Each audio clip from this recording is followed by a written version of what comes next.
Hello, people of YouTube. My name is Shady Shadow, and we're going to be doing episode 1111 of Miraculous Ladybug. This is titled Horrificator. Might be dealing with some sort of horror movies. We've had a little bit of pop culture references with Roger Cop, the play on RoboCop, and some of the things that were happening in that particular movie. Does this have to do with horror movies? We will find out. Let's get to it. Miraculous Ladybug, episode 11. Agent Smith, it's too dangerous. We must evacuate. You're suggesting we run, Officer Jones? After it devoured my family, oh, it's a role play. Friend, I no longer fear it. I'm going to face it. Then I'll... I am fighting. The hell? Do better on the next take. I promise. Anyone want some tea? You're playing a hero. You know, I would love to be Adrian at that point. You're not supposed to get all saying. freaked out. Just big old me, Milan. Nothing to be scared of. You actually, yeah. Need a mask. Why do you? Ratty snob. That's not the words I would use to describe her. Playing a monster. Just saying. I need to sing my happy song. It always makes me feel better. So in horror movies, would it be in character to actually be horrified? And the Oscar for Best Pathetic Scaredy Cat Afraid of Its Own Shadow goes to Milan. Is she just trying to be a bitch, or is Seriously? it? I wonder why Chloe does not just get punched in the face. Just saying. Come back. I promise I'll roar more quietly. Aww. Here, it's from my favorite band, the Zombie Skull Crushers. Wow, that's really reassuring. The Zombie Skull Crushers? They're right. I can't act to save my life. Excuse me. Only one person said that. And she's the bitch of the world, so why are you concerned about whatever she says? Because you need this plot device. Perfect. And I'm gonna do everything in my power to finish filming tonight. The deadline for the Parisian Student Short Film Festival is tomorrow evening, precisely 26 hours, 15 minutes, and 13 seconds from now. Thank you, Max. And we still have editing. Yeah, so the stat sound- guy. I would love take me for lunch him for? to commentate a Me, football of game. course. You haven't even read the script. Of course I have. The first scene anyway. I can even tell you that it ends with a kiss between Agent Smith and Officer Jones. Oh, Christ. Juice? Thanks, Rose. So Who is that? cares who wrote what? We've got to film this thing, right? No She's wonder right. you Principal wanted to Democles push only somebody allow out us of to the use school scene. until 6. It makes no sense story-wise anyway. The main character's emotional journey. Hold on. We can't let One Milan very just emo. leave. We're all in this movie together. She needs our support. I'm gonna go find her and bring her back. Always trying to save the day, aren't you, Marinette? Good luck finding the filthy hole that scaredy cat's hiding in. Why did they even put up with her? I'm surprised that she's still, like, standing. And after you've shown them how they make you feel, you will do something for me in return. Which you never tell except for one time when you actually had the upper hand. Ooh, that's a interesting. What the hell is that? Time for you to use your scare tactics, Horrificator. And thrive. Scare tactics? That means more than one thing. I'm not scared of that Horrificator thingy. Officer, whatever your name is. Now, kiss me. We're out of time, and from what I can see, Milan is MIA. Because of the bitch you have doing the scene now. This is beat. Why can't you have her Need a man fill in in her the life role? right now. Just make Agent Smith a nurse instead. That'll fix everything. I'm sorry. How exactly? I don't know, but I'm sure I'd look amazing in a uniform. Oh, Oh, Christ. come on, we're Of course it's a perfect idea. Because it's mine. But Chloe... You prima donna. TikTok. There's no time. We need a lead now. Marinette can do it. What? No. I knew at some point she was gonna be You wrong want with to you. kiss Adrian, don't you? Yeah, you do. Hey, wait a minute. Marinette never likes my ideas. I think you've all been duped. You guys take care of the nurse uniform thing just in case. Did you hear something? No. What? Like that thing with 3 eyes. Why are we not getting a visual what he turned her into? What's that? It's got to be believable.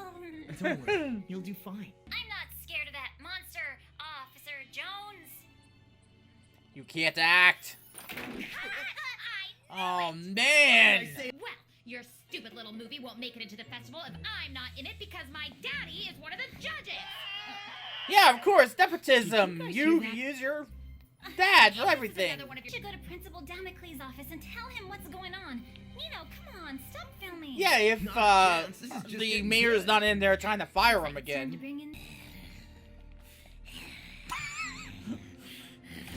What the hell? It's Tongy!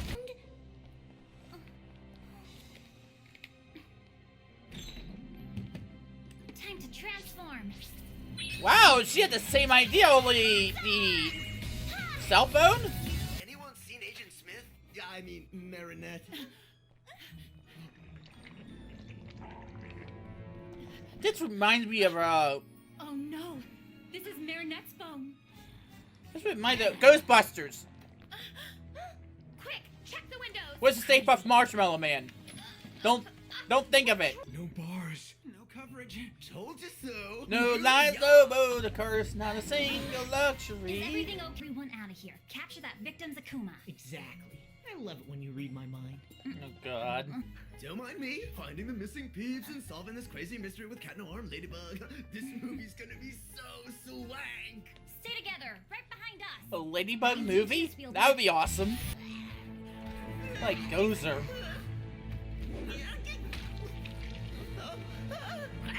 That's Rick Moranis. We're way better off on our own than sticking with the others.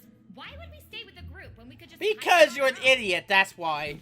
That's weird. There's no pink slime here. Yes, there is. Yeah, he just... Ah! Awesome. So awesome. He's not What's your scared. name? But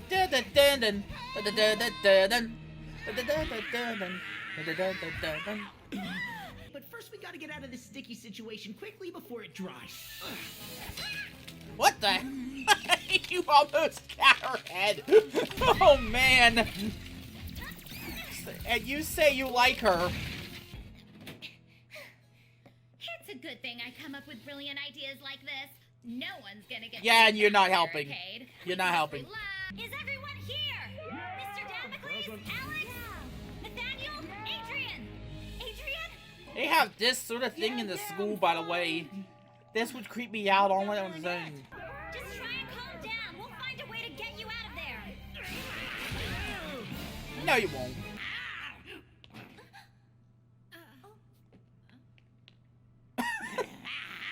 We all work together.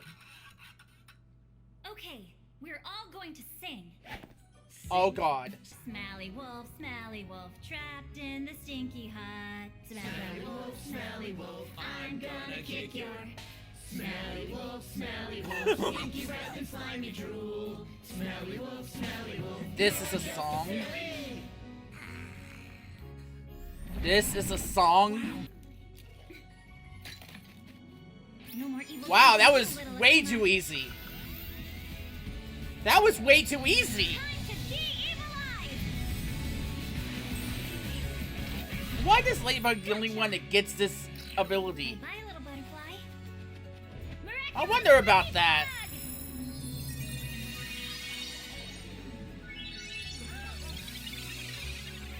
Oh, wow. That kind of did look like Ghostbusters.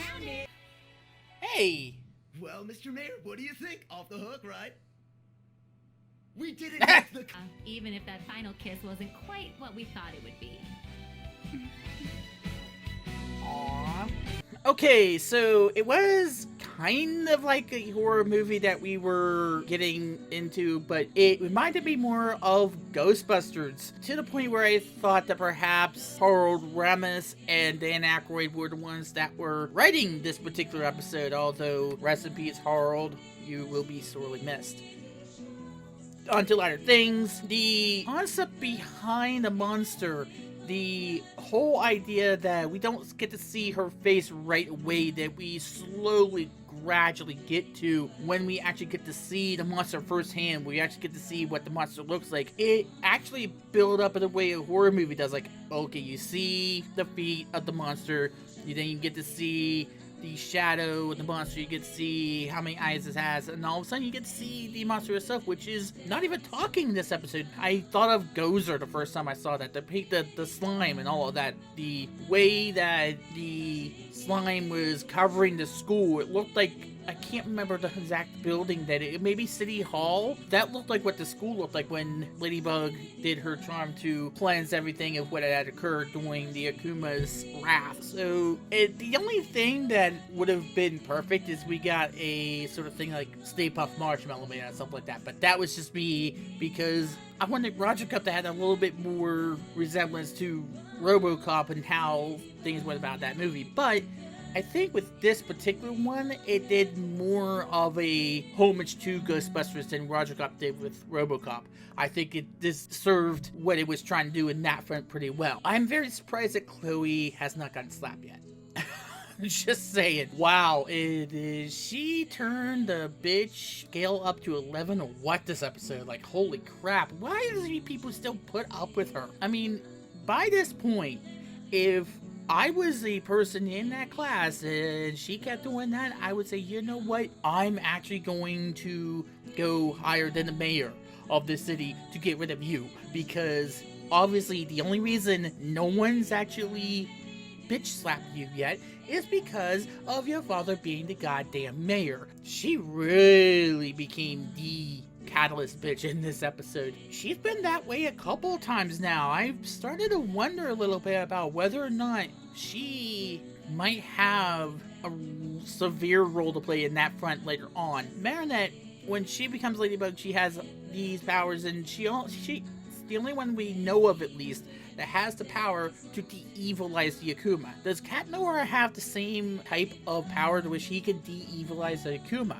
And I'm wondering whether or not Black has that ability to him or not. Maybe he doesn't, but the Cataclysm is the constellation for that. So maybe that's why we don't see that. The one thing I worry, though, is that is there any redeeming factor to Chloe? That's the only thing I'm concerned about right now as far as her character goes. Is there any redeeming factor? Anything that makes us feel sorry for her? Because it may seem like, okay, she's a bitch, and all of this, but is there something that maybe makes her into that way? Maybe the way that she adores Ladybug, maybe that's the redeeming factor. Right now, she's just being a bitch because she can be. Maybe it's something to be concerned about in later episodes if she just continues to be a bitch for the sake of being it. And I know I've used the word bitch to describe her a lot in this particular reaction, but she really corrected up this episode. Right now, I'm starting to wonder if there's any redeeming factor, because you need to have some sort of sympathy given toward that sort of character. Because if you lay it on so much, at some point people are going to start to get a little bit sick of the character and just wanting her to go away because of the fact that, okay, she's only there to serve as the plot device, to serve as the catalyst for why Hawkmoth goes after somebody. It's because she hurts him for some reason without any real cause or reason why she's doing that. Why she continues to be this bitch without any remorse or anything. She just goes after her because she enjoys making people feel horrible. That's my only real concern. Great episode. I will see you next week for another edition of Miraculous Ladybug. Be sure to like, comment, and subscribe to this episode. Thank you very much for watching. My name is JD Shadow. That just happened.